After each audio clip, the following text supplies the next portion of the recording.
47 minutes. That's how long the call lasted. Mark Carney, Narendra Modi. No staff in the room, no readout released to the press. Just two leaders, an encrypted line, and a conversation that ended with both men smiling. That was Tuesday night. By Wednesday morning, someone inside the Canadian government leaked a 4-page document to Reuters. The headline didn't make the front page in America. It barely made page 6. But in New Delhi, in Ottawa, in Beijing, it was the only thing anyone was talking about.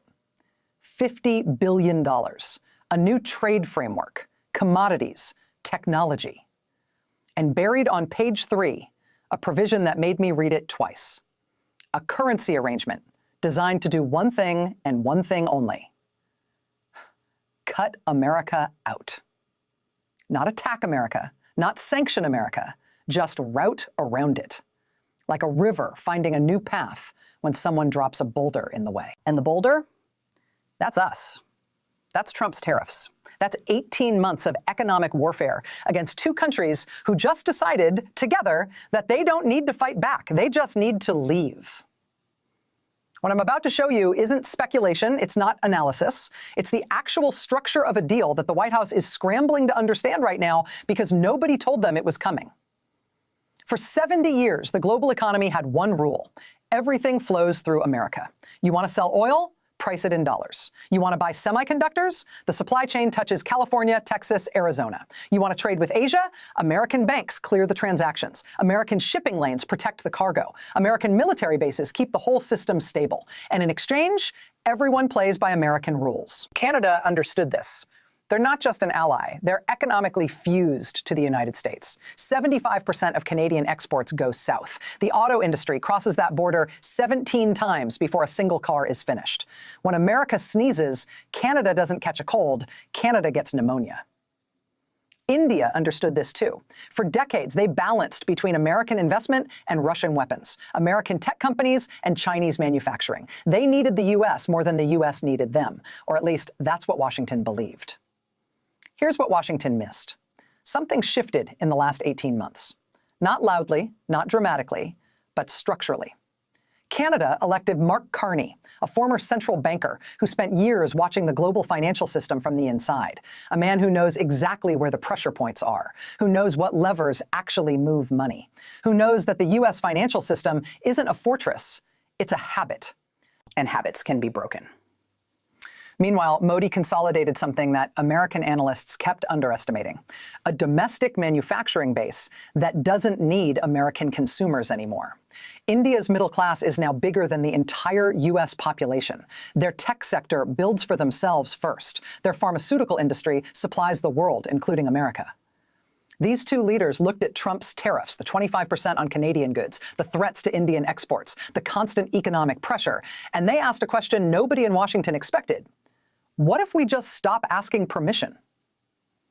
The answer arrived 47 minutes later. The leaked document is titled Framework for Strategic Economic Partnership. Boring title, explosive contents. Let me walk you through it because the structure tells you everything about what Carney and Modi are actually building. Layer 1, the commodities swap. Canada has something India desperately needs. Potash. It's fertilizer. It's boring, and it's essential. India imports over 4 million metric tons of potash every year to feed 1.4 billion people. Most of it comes from Russia, Belarus, and Canada.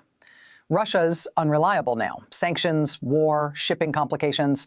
Belarus is a puppet state with crumbling infrastructure. That leaves Canada. The deal locks in a 10-year potash supply agreement. But here's the twist. India doesn't pay market price in dollars. They pay in rupees at a fixed exchange rate, with the surplus converted into Canadian government bonds. You know what that means? Canada just guaranteed a decade of agricultural stability for India. And India just agreed to finance Canadian debt without touching the US dollar. That's not trade, that's an alliance. Layer 2. Critical minerals. Canada sits on one of the largest untapped reserves of rare earth elements in the Western Hemisphere. Lithium, cobalt, nickel. The stuff that goes into every electric vehicle battery, every smartphone, every piece of military hardware.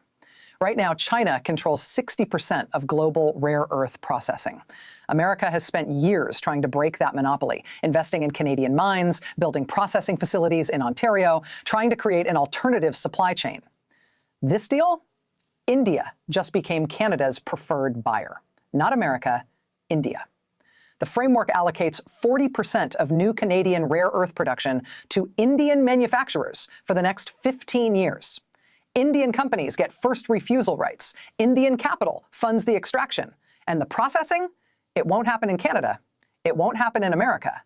It happens in Gujarat, in Tamil Nadu, in Indian facilities that American companies can't touch, using Canadian resources that American industry needs. Do you see what just happened? Trump spent 2 years screaming about supply chains, about bringing manufacturing home, about breaking dependence on China. Carney and Modi just built a new supply chain, one that doesn't include the United States.